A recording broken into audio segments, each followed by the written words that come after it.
1:26 hours, June 16th, 1944. A hedgerow lane outside Carhaix, in the interior of Brittany, German-occupied France. Sergeant Thomas Havers, age 28, Special Operations Executive, listed on paper as a courier, trained in practice as a saboteur, waited in the ditch with his chest pressed into wet grass. He could smell the manure in the nearby field and the sharp bite of cordite still trapped in his memory from the last training range in England. Ahead of him, 2 German sentries stood under a hooded lantern at the entrance to a small depot yard, one leaning on a rifle, the other smoking with his back half-turned to the road. The target was not the guards, it was what sat behind them. Crates of detonators and field telephone cable, a relay point feeding German units moving toward the coast. The depot was the kind of place a conventional raid would burn down if anyone had the men to spare. Havers did not. His team was 3 resistance fighters and a radio operator hidden a kilometer away with a bicycle and a cipher pad. The plan was simple: get inside, cut what mattered, and disappear before dawn patrols began. In Havers' right hand was the tool that had earned him a smirk the first time he took it out of its cloth wrap. It was long, plain, and almost featureless. No slide, no familiar pistol silhouette, a knurled bolt knob at the rear, a tube that looked like a section of pump handle. One of the Frenchmen had tapped it and whispered a joke about an English toy. It was a Welrod, a suppressed pistol built for close work, Station 9's kind of design, stamped with almost nothing and meant to leave almost no sound. The version Havers carried was the .32 ACP model, a manual bolt-action weapon with an integrated suppressor. It fed from an 8-round magazine that doubled as the grip, making the whole thing awkward in the hand until you trained with it. Unloaded, it was about 1.0 kilograms, around 310 millimeters, short barrel up front, most of the length taken by the suppressor body. Awkward didn't matter tonight. Quiet did. Havers watched the rhythm of the sentries. The smoker lifted his cigarette. The other man shifted his weight and looked down the lane, eyes bored, not hunting. Havers measured the distance in his head, 5 meters, then 4. Close enough that a shout would carry, but also close enough that the Welrod would do what it was designed to do. He slid forward on elbows and knees. The ditch ended. He stepped onto the lane, boots placed heel to toe to keep gravel from cracking. The guards were still talking. Havers raised the pistol like a rod, not like a sidearm. He took 2 more steps. At arm's length, he stopped behind the smoking sentry. His left hand steadied the tube. His right thumb found the bolt. He exhaled once. He fired. The shot didn't crack the way a pistol shot should. It came out as a flat, muted thump, like a heavy book dropped onto a wooden floor. The smoking sentry's shoulders jerked. His cigarette fell in a slow arc and died in the dirt. He tried to inhale and didn't. At this distance, the Welrod's small .32 ACP bullet didn't need speed, it needed placement. Havers had aimed for the upper chest, just left of center, where the ribs opened enough to let the round bite deep. The man folded at the knees and slumped without a shout. The second guard turned at the movement, mouth already opening. His rifle started to rise. Havers worked the bolt by instinct. The Welrod demanded it. There was no cycling slide to do the work for him, no automatic follow-up. He pulled the bolt knob up and back, the spent casing extracted and flicked out. He drove the bolt forward and down, chambering the next round with a controlled shove. The motion was practiced, drilled into him until it was as natural as breathing, but it still cost time. The guard took 1 step toward him, eyes wide, trying to understand what he was seeing in the dark. An Englishman close enough to touch, holding what looked like a length of pipe. Havers fired again. Another dull thud. The second sentry's head snapped sideways and he staggered into the lantern post. The lantern swung, throwing hard shadows across the yard. The guard tried to keep his feet. Havers closed the distance, caught the man by the collar, and lowered him to the ground to keep the body from hitting loud. He held him there until the resistance stopped. From first shot to stillness, it took about 10 seconds.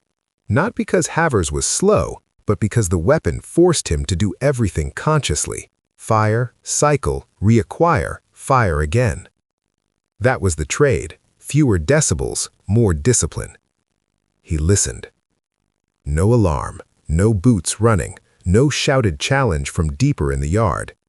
The sound the suppressor couldn't hide, the soft metallic clack of the bolt, had been swallowed by the night, masked by the creak of the swinging lantern and the distant hum of insects in the hedgerows.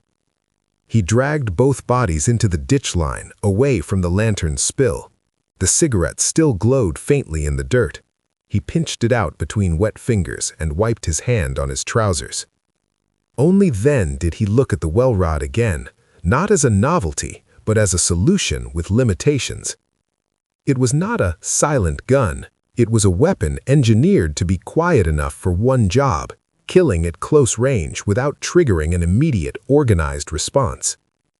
The suppressor trapped and bled off expanding gas. The subsonic .32 ACP avoided the sharp crack of a bullet breaking the sound barrier. But it didn't erase risk. At close quarters, a man could still hear it. A dog could still hear it. A sentry 10 meters away might still catch it if the night was still enough. Havers knew that. That was why he hadn't fired from cover. That was why he'd crawled to within arm's length, because these missions were built on margins, and the margin was always thinner than the men wanted to admit. He reached under the first guard's tunic and found a ring of keys. Inside the yard, the depot buildings waited in darkness. Havers moved through the gate in a half-crouch, keys cupped to keep them from clinking. The resistance men slid in behind him. Jean Le Guen, a railway fitter with hands like vice jaws. Marcel Rapars, 22, thin as wire, carrying a canvas bag of tools. And Colette, the radio operator's sister, tasked tonight with lookout and timing. They didn't speak. They communicated with taps and shoulder pressure. The depot yard was small, 2 low sheds, a single office, and a fenced stack of crates marked with stencils in German. Havers crossed the open ground fast, using the sheds as cover. He stopped at the office door, tested the handle. Locked. He chose the key by feel, slipped it in, turned it a fraction at a time to avoid a loud click. The lock gave. Inside, the air smelled of paper and coal dust. A desk, a field map, a telephone box fixed to the wall, and a rack of spare batteries. Havers didn't waste time rifling drawers. He went straight to the phone line, traced it to the junction box, and pulled a small kit from his pocket. Wire cutters, a roll of insulating tape, and a length of thin cord. This was the work SOE had been built for, not frontal battles, but controlled disruption. In 1944, the German army in France ran on rail schedules, field telephones, and couriers. Break enough links in that chain, and units arrived late, blind, and out of fuel. One bridge blown at the right hour could delay a battalion longer than an air raid that killed 100 men. Havers cut the depot's outgoing line first, then the secondary. He didn't just sever the wire, he stripped it, twisted the copper, and taped it into a short that would look like routine damage, something for a German signals corporal to waste an hour troubleshooting. Outside, Le Guen and Marcel were on the crates. Marcel pried one open with a screwdriver and lifted the lid carefully. Inside were coils of field cable, and beneath them, smaller boxes, electric detonators packed in rows like cigarettes. Not enough to level a city, enough to keep a demolition unit supplied for weeks. They had been told not to blow it all, not here, not tonight. Explosions brought cordons, roadblocks, dog patrols, everything the resistance couldn't afford in the interior when the main fight was happening at the coast. The order from London was clear: sabotage that delayed, not sabotage that advertised. So they worked like thieves, not raiders. Marcel counted detonator boxes into his canvas bag until it strained. Le Guin cut lengths of cable, coiling them tight. Colette stood in the gate shadow, watching the lane, one hand on her throat where a whistle hung on a cord. If she blew it, it meant headlights. Havers checked his watch. 0134, 8 minutes since first shot. Time mattered because German routines were predictable. A sentry post like this often had a relief cycle, every 30 minutes, sometimes an hour. If a patrol came in and found 2 men missing at the gate, the mission died in the yard.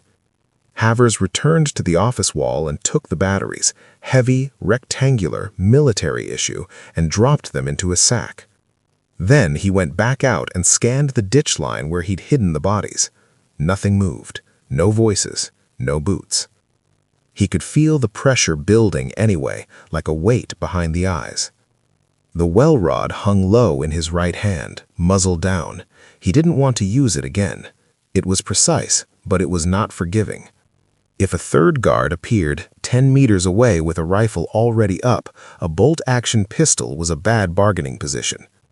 He signaled with 2 fingers, 2 minutes, then jerked his chin toward the gate. They started to pull out. At 1:38, they were out of the yard and back in the lane, moving single file along the hedgerow. Le Guin carried the sack of batteries. Marcel carried the canvas bag that now pulled his shoulder down. Colette walked last, eyes fixed on the black mouth of the road behind them. Havers didn't run. Running was noise, and noise was a signature. He kept a steady pace, fast enough to clear the depot before the next routine check, slow enough that his breathing stayed under control. He listened for engines, for boots, for the hard click of a rifle bolt being worked in the dark. At 300 meters, they cut through a break in the hedge and crossed a pasture, keeping low. At 600 meters, they reached the tree line where the radio operator waited with the bicycle and the set wrapped in oilcloth.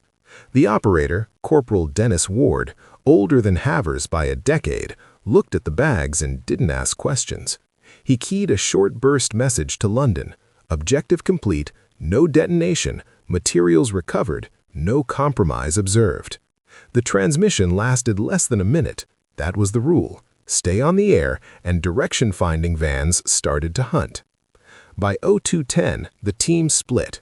The French melted into their own villages, moving separately to avoid a group arrest. Havers and Ward took a farm track toward a pre-arranged safe house where civilian clothes and forged papers waited. At first light, a German runner would find the depot gate quiet, then wrong. 2 guards absent, a telephone line dead, supplies missing, no fire, no crater, just a hole in the system that would take hours to diagnose and days to replace. That was the kind of victory that didn't make headlines. For Havers, it also ended the illusion that the Welrod was a curiosity. It had saved the mission because it matched the mission, close, controlled violence with minimum noise. But it had also exposed a hard truth about covert weapons. Every advantage came with a cost. The Welrod's suppressor and subsonic ammunition reduced sound, but the manual bolt demanded composure. Under pressure, the shooter had to stay disciplined enough to cycle, aim, and fire again without panic. It rewarded training. It punished chaos. Over the next weeks, Havers moved between resistance cells, teaching what he could. Not just demolitions and codes, but sentry work, how to approach from the blind side, how to control a falling body, how to make a killing quiet in more ways than one. He demonstrated the Welrod once, then kept it hidden. The point wasn't the gadget, the point was the method. After the war, Havers didn't talk about Brittany in public. Few did. SOE's operations were filed, sealed, and in many cases forgotten behind the larger story of armies and flags. He stayed in the service long enough to help train a new generation in irregular warfare doctrine, less romantic, more systematic, before transferring to civilian life in the early 1950s. He worked in engineering, married, and avoided interviews. The weapon outlived the secrecy. The Welrod became a quiet milestone in the evolution of suppressed firearms, proof that a purpose-built tool, designed around sound reduction and close-range lethality, could shape tactics as much as any rifle on a battlefield. It wasn't glamorous, it didn't win wars by itself, but in the hands of men like Havers, it made a certain kind of mission possible, the kind where success was measured in minutes saved, convoys delayed, and alarms that never rang.